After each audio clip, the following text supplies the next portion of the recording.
7:30 बजे रवीश कुमार के रूप में जो चंपारण अरे राज अनुमंडल के जितवारपुर गांव से आते हैं और मैं भी उसी चंपारण का एक हिस्सा हूं। बड़ी अफसोसजनक रहा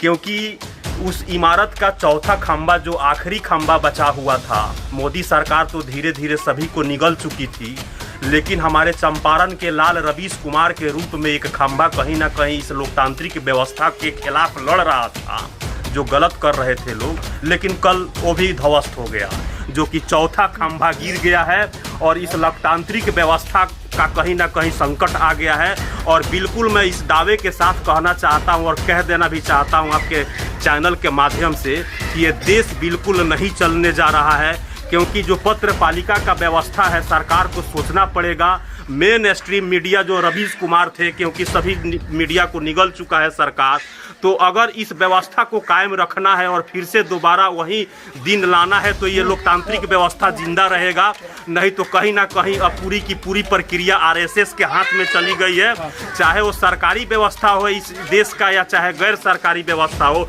सब कुछ इस देश के अंदर युवा सुन ले आरएसएस के नियंत्रण में चला गया है और हमारे लोकतंत्र के लिए ये बिल्कुल खतरा है और काला दिन मनाना चाहिए रवीश कुमार अगर जिस दिन इस्तीफा दे दिए। मैं समझता हूं कि आप जैसे लोग जो जमीनी स्तर के पत्रकारिता है या देश में और भी यूट्यूबर हैं, जो फेसबुकर हैं, जो मेन स्ट्रीम मीडिया के बिक जाने के बाद आप जिस तरह प्रकार से पिछले 5-7 सालों में जो मेहनत आप लोगों ने किया है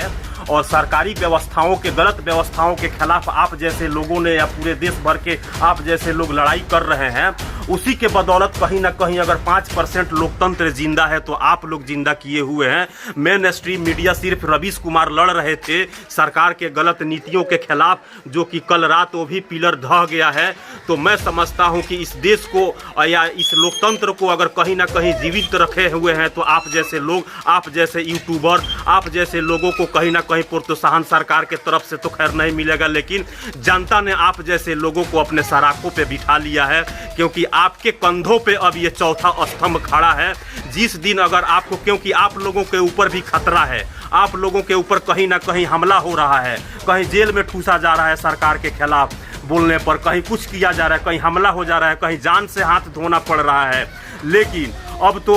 दिल्ली वाली मीडिया के ऊपर कहीं ना कहीं पूरी की पूरी हैक कर ली गई है। अगर ये देश आगे भी चलता रहेगा, लोकतांत्रिक व्यवस्था कहीं भी अगर तनिक बराबर भी जिंदा रहेगी, तो आप जैसे लोग इस लोकतांत्रिक पत्रकारों के पीछे पड़ने के पीछे कारण यही है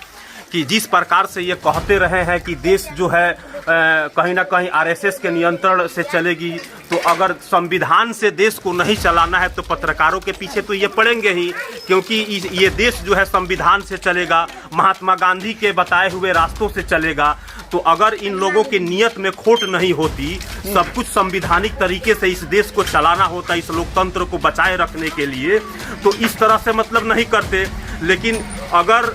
संविधान से इस देश को नहीं चलाना है, 2-4 लोग हैं जो कि इस देश को चला रहे हैं, तो मनमानी तरीके से चलाने के लिए, चाहे वो पुण्य परसून वाजपेयी हो, अरफा खानम शेरवानी हो, अजीत अंजुम हो, अभिसार शर्मा हो, अब उस कैटेगरी में कहीं ना कहीं रवीश कुमार भी कल से आ गए हैं। तो इनको तो कहीं ना कहीं या तो वहाँ से हटवाएंगे, नहीं तो जेल में भरेंगे, और नहीं तो इन्हें मरवा भी देंगे, क्योंकि कुछ पत्रकारों को जान का खतरा हुआ और जान से मरवा भी दिए गए। तो इस प्रकार से अपना मनमानी इस देश में चलाने के लिए और करने के लिए ये सारी व्यवस्थाएं लागू करे हुए हैं, और पत्र पालिका और पत्रकारों की आजादी के ऊपर कहीं ना कहीं ये बहुत बड़ा हमला है। जामिया वर्ल्ड, इंसाफ की आवाज। आप देख रहे हैं जामिया और साथ में पब्लिक न्यूज। मैं हूं तस्लीम। इस वक्त सबसे सैड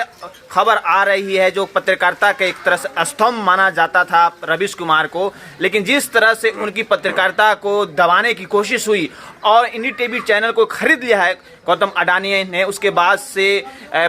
रवीश कुमार ने भी एक तरह से इस्तीफा दे दिया है। जिस तरह से माना जाता था, एक तरह से पिलर थे पत्रकारिता का पूरे हिंदुस्तान में, लेकिन जिस तरह से अब चौथा स्तंभ एक तरह से ध्वस्त हो गया। इसी बीच सामाजिक कार्यकर्ता हैं महताब आलम, हम इनसे पूछेंगे कि ओवरऑल जिस चंपारण से रवीश कुमार हैं और इसी चंपारण से महताब आलम हैं, ओवरऑल क्या कहना चाहेंगे कि गाँव में लोग क्या सोच रहे हैं, जिस तरह से पत्रकारिता का चौथा स्तंभ माना जाते थे रवीश कुमार, और जिस तरह से रिजाइन दिए उसके बाद से गांव के लोग क्या सोच रहे हैं, ओवरऑल क्या कहेंगे जिस तरह से इस्तीफा हुआ है? असल में आज के समय में जो पत्रकारिता है वो तो पूरी तरह से 2014 के बाद जब मोदी सरकार आई तो उसे ध्वस्त कर दिया गया। मेन स्ट्रीम मीडिया जो थी उसमें सिर्फ एक रवीश कुमार पिलर बन के इस लोकतंत्र में जिंदा थे, जो कि कल 7 साढ़े 7 बजे वो भी खबरी आने लगी कि एनडीटीवी से उन्होंने इस्तीफा दे दिया। मैं एक बात कहना चाहता हूँ कि किसी भी लोकतांत्रिक देश को चलाने के लिए 4 तरह के लोग चलाते हैं।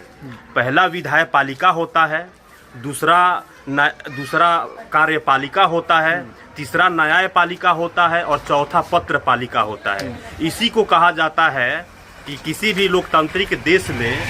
जो पत्रकार है या पत्रकारिता उसे देश का चौथा खंभा माना जाता है। पहला विधायपालिका, कार्यपालिका, न्यायपालिका और पत्रपालिका। लेकिन किसी भी इमारत को खड़ा रखने के लिए 4 खंभों पे खड़ा रहता है। अगर 4 खंभों से एक खंभा निकल जाए तो वो इमारत गिर जाती है। ठीक उसी प्रकार से इस देश को चलाने के लिए 4 खंभे हैं, जिसमें से कल रात 7:30 बजे रवीश कुमार के रूप में जो चंपारण अरेराज अनुमंडल के जितवारपुर गांव से आते हैं, और मैं भी उसी चंपारण का एक हिस्सा हूं, बड़ी अफसोसजनक रहा। क्योंकि उस इमारत का चौथा खंभा जो आखिरी खंभा बचा हुआ था, मोदी सरकार तो धीरे धीरे सभी को निगल चुकी थी, लेकिन हमारे चंपारण के लाल रवीश कुमार के रूप में एक खंभा कहीं ना कहीं इस लोकतांत्रिक व्यवस्था के खिलाफ लड़ रहा था, जो गलत कर रहे थे लोग, लेकिन कल वो भी ध्वस्त हो गया। तो मैं बता देना चाहता हूं कि इन चारों का कार्य क्या होता है, क्योंकि युवाओं को जानना बेहद जरूरी है कि विधायपालिका इस देश में क्या करता है, कार्यपालिका क्या करता है। विधायपालिका यानी एक वार्ड से लेके एक प्रधानमंत्री तक विधायपालिका का हिस्सा है, ठीक है। दूसरा, एक चौकीदार से लेके डीजीपी तक और एक ग्राम सेवक से लेके मुख्य सचिव तक विधायपालिका का हिस्सा है। और एक मुख्तार से लेके और सुप्रीम कोर्ट के न्यायाधीश यानी मेन जज जो होते हैं वो न्यायपालिका का हिस्सा है। और आप जैसे पत्रकार लोग जो जामिया वर्ल्ड चला रहे हैं या लोकल जो भी पत्रकार हैं, उससे लेके और रवीश कुमार तक पत्रकारिता का एक हिस्सा थे, जिसे पत्रपालिका कहा जाता है। तो इनका काम क्या होता है इसमें मैं बोल लेने दीजिए मुझे, क्योंकि युवाओं को जानना ये बेहद जरूरी है कि पत्रपालिका का क्या भूमिका था इस हमारे लोकतंत्र में। विधायपालिका का काम होता है कि कोई भी बिल पास करना या नियम कानून बनाना, चाहे असेंबली हो, विधानसभा हो या फिर दिल्ली का पार्लियामेंट हो, उस नियम को कार्यपालिका को पुख्ता रूप से देश के अंदर लागू करना होता है। वहां से निर्देश आता है तो कार्यपालिका जो है, डीएम साहब हो गए, आपके अनुमंडल पदाधिकारी हो गए, बीडीओ हो गए, उस कार्यक्रम को पूरी तरह से धरातल पे उतार के लागू करते हैं। अब इसमें तीसरा कड़ी कहां से आता है, न्यायपालिका। इन दोनों ने क्या किया, ये न्यायपालिका इसके ऊपर निगरानी तौर पे अपनी नज़र गड़ाए रखते हैं कि अगर विधायपालिका ने गलत किया है या कार्यपालिका ने गलत किया है तो न्यायपालिका इसके ऊपर निगरानी करता है, और गलत किया है तो उसको कटघरा में खड़ा करके दुरुस्त करता है या सजा देता है। अब चौथा पत्रपालिका हो गया। पत्रपालिका का मतलब ये होता है कि इन तीनों ने क्या किया,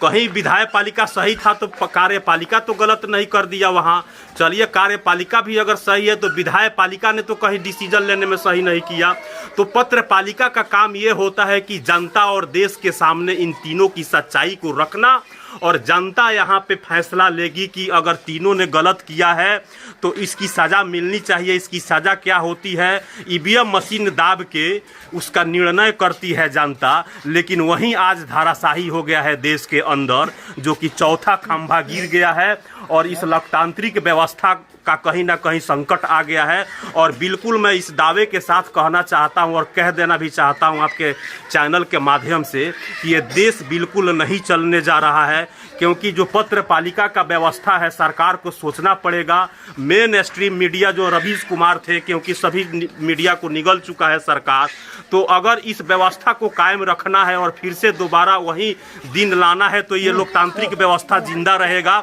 नहीं तो कहीं ना कहीं अब पूरी की पूरी प्रक्रिया आरएसएस के हाथ में चली गई है। चाहे वो सरकारी व्यवस्था हो इस देश का या चाहे गैर सरकारी व्यवस्था हो, सब कुछ इस देश के अंदर युवा सुन ले आरएसएस के नियंत्रण में चला गया है। और हमारे लोकतंत्र के लिए ये बिल्कुल खतरा है और काला दिन मनाना चाहिए रवीश कुमार अगर जिस दिन इस्तीफा दे दिए। नहीं, इस्तीफा तो हो गया है, लेकिन ओवरऑल जिस तरह से एक कहीं ना कहीं पूरे वर्ल्ड में माना जाता था कि एक तरह से जो डेमोक्रेसी है हिंदुस्तान की एक तरह से खत्म होती जा रही है। एक पिलर की तरह रवीश कुमार मौजूद थे, लेकिन क्या आपने देखा कि वो भी पिलर तरह से ढह गया है? क्या आप मानते हैं कि ये देश तानाशाही की तरफ जा रहा है? जो भी कोई बोलता है उसे जेलों में ठूस दो या उसे नौकरी से बर्खास्त करा दो। मैं समझता हूं कि आप जैसे लोग जो जमीनी स्तर के पत्रकारिता है, या देश में और भी यूट्यूबर हैं जो फेसबुकर हैं, जो मेन स्ट्रीम मीडिया के बिक जाने के बाद आप जिस तरह प्रकार से पिछले 5-7 सालों में जो मेहनत आप लोगों ने किया है और सरकारी व्यवस्थाओं के गलत व्यवस्थाओं के खिलाफ आप जैसे लोगों ने या पूरे देश भर के आप जैसे लोग लड़ाई कर रहे हैं, उसी के बदौलत कहीं ना कहीं अगर 5% लोकतंत्र जिंदा है तो आप लोग जिंदा किए हुए हैं। मेन स्ट्रीम मीडिया सिर्फ रवीश कुमार लड़ रहे थे सरकार के गलत नीतियों के खिलाफ, जो कि कल रात वो भी पिलर ढह गया है। तो मैं समझता हूं कि इस देश को या इस लोकतंत्र को अगर कहीं ना कहीं जीवित रखे हुए हैं तो आप जैसे लोग, आप जैसे यूट्यूबर, आप जैसे लोगों को कहीं ना कहीं प्रोत्साहन सरकार के तरफ से तो खैर नहीं मिलेगा, लेकिन जनता ने आप जैसे लोगों को अपने सराखों पे बिठा लिया है, क्योंकि आपके कंधों पे अब ये चौथा स्तंभ खड़ा है। जिस दिन अगर आपको, क्योंकि आप लोगों के ऊपर भी खतरा है, आप लोगों के ऊपर कहीं ना कहीं हमला हो रहा है, कहीं जेल में ठूसा जा रहा है सरकार के खिलाफ बोलने पर, कहीं कुछ किया जा रहा है, कहीं हमला हो जा रहा है, कहीं जान से हाथ धोना पड़ रहा है। लेकिन अब तो दिल्ली वाली मीडिया के ऊपर कहीं ना कहीं पूरी की पूरी हैक कर ली गई है। अगर ये देश आगे भी चलता रहेगा, लोकतांत्रिक व्यवस्था कहीं भी अगर तनिक बराबर भी जिंदा रहेगी, तो आप जैसे लोग इस लोकतांत्रिक व्यवस्था और इस देश को लोग जैसे बनाए कि आप भी जानते हैं 2014 से पहले बहुत सारे एक तरह से वरिष्ठ सीनियर जर्नलिस्ट, खासतौर पर पूर्ण प्रसून वाजपेयी हो, एक तरह से अभिसार शर्मा हो, अजीत अंजुम हो, ऐसे बहुत सारे जो पत्रकार थे, स्पेशली सीनियर जर्नलिस्ट अरफा खानम शेरवानी साहिबा थी, ऐसे बहुत सारे। लेकिन जिस तरह से सरकार जो आई है, स्पेशली मोदी सरकार आई है, तो ये पत्रकारों के पीछे क्यों पड़ गई है? क्या पत्रकारों के पीछे पड़ने के पीछे कारण यही है कि जिस प्रकार से ये कहते रहे हैं कि देश जो है कहीं ना कहीं आरएसएस के नियंत्रण से चलेगी, तो अगर संविधान से देश को नहीं चलाना है तो पत्रकारों के पीछे तो ये पड़ेंगे ही, क्योंकि ये देश जो है संविधान से चलेगा, महात्मा गांधी के बताए हुए रास्तों से चलेगा। तो अगर इन लोगों की नीयत में खोट नहीं होती, सब कुछ संविधानिक तरीके से इस देश को चलाना होता, इस लोकतंत्र को बचाए रखने के लिए, तो इस तरह से मतलब नहीं करते। लेकिन अगर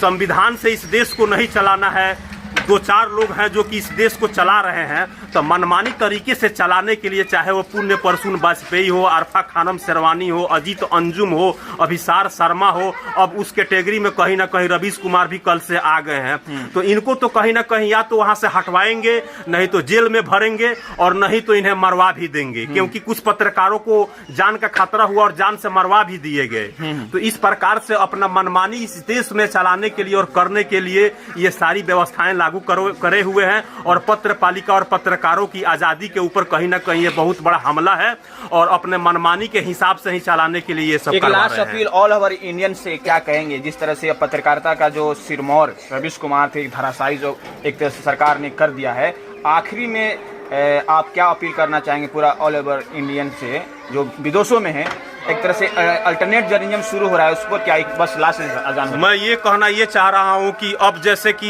ये तो मेन स्ट्रीम मीडिया तो खत्म हो गई कल के बाद से, तो आप जैसे लोग अगर इस स्तंभ को बचाए रखने की प्रयास करते हैं, क्योंकि आप लोग ही जिंदा रखे हैं अभी तक, और पत्रकारिता की आज़ादी जो अभी भी बची हुई है सिर्फ आप लोगों के ऊपर ही और आप लोगों के कंधों के सवार पर ही बची है। तो हम ये कहना चाहते हैं कि आप लोगों को प्रोत्साहित करे जनता, और आप लोगों को ही आगे बढ़ाए, और आप लोग अगर आगे बढ़ते हैं तो सरकार से आंख डाल के सरकार से सवालिया निशान करेंगे, सवालों का घेरों में कर सरकार को खींचेंगे। लेकिन अगर आपके साथ जनता नहीं होती है तो यकीन मानिए कि इस लोकतांत्रिक व्यवस्था खत्म होने में बिल्कुल समय नहीं लगेगा। आपके साथ अगर जनता है तो हम फिर से बच जाएंगे, हमारे देश का संविधान बच जाएगा, लोकतांत्रिक व्यवस्था बच जाएगी। बहुत बहुत शुक्रिया। तो ये एक तरह से नौजवान जो मेहताब आलम है, वेस्ट चंपारण मंडल ब्लॉक के बलरामपुर गांव की, इनकी चिंता वाजिब है। और जिस तरह से माहौल बना है कि सबसे ज्यादा पहले टारगेट पत्रकारों की किया जा रहा है, और आखिरी में एक तरह से सिरमौर थे हिंदुस्तान के, उन्हें रमन मैग्सेसे अवार्ड जो मिला था, और उनको भी एक तरह से जॉब से हटवा दिया गया, और थी। एक तरह से रवीश कुमार ने खुद से एक तमाम मजबूरियां होंगी उनके अंदर, तो उन्होंने एक तरह से रिजाइन दे दिया। बहरहाल कहीं ना कहीं लोकतांत्रिक व्यवस्था पर चोट पहुंचाई जा रही है। अब जनता क्या करती है आने वाला समय में देखने वाली बात है। बहरहाल आप जामिया वर्ल्ड देखते रहे, साथ में पब्लिक न्यूज। मैं तस्लीम, बिहार के वेस्ट चंपारण मैनाटा ब्लॉक के बलरामपुर गाँव से।